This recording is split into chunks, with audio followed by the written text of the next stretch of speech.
नमस्कार, तुमचं या कोकणी खानावळमध्ये खूप खूप स्वागत आहे. तर आज मी तुम्हाला मांदेली फ्राय करून दाखवणार आहे. तर मांदेली पहिल्यांदा व्यवस्थित साफ करून घ्यायची आणि व्यवस्थित धुवून वगैरे त्याला मीठ लावून घ्यायचं आणि नंतर मग तिखट म्हणजे मसाला तिखाला घालायचा, थोडीशी हळद टाकायची, थोडीशी धणा पावडर टाकायची आणि नंतर मग हे आलं लसूण कोथिंबीर मिरचीची पेस्ट टाकायची वगैरे आणि व्यवस्थित असं हे करून घ्यायचं, मिक्स करून घ्यायचं. आणि नंतर मग थोडंसं रवा घेऊन त्यात थोडंसं पाव चमचा मीठ घालून रवा व्यवस्थित मिक्स करून घ्यायचा आणि त्याला मांदेलीला व्यवस्थित कोट करून फ्राय करायची. तव्यामध्ये तेल टाकलेलं आहे, तेल गरम झालेलं आहे. आता मांदी तव्यावरती घालून घेते.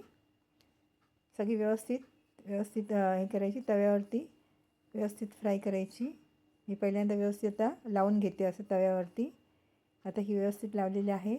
कडेने तेल सोडायचं व्यवस्थित चारी बाजूने, म्हणजे व्यवस्थित ते तेल हे होतं. आता एका साईडने ही मांदेली भाजलेली आहे, मी आता ती पलटून घेते. हे बघा, व्यवस्थित सगळी ही मांदेली पलटली का परत 5 मिनटं व्यवस्थित फ्राय करायला ठेवायची.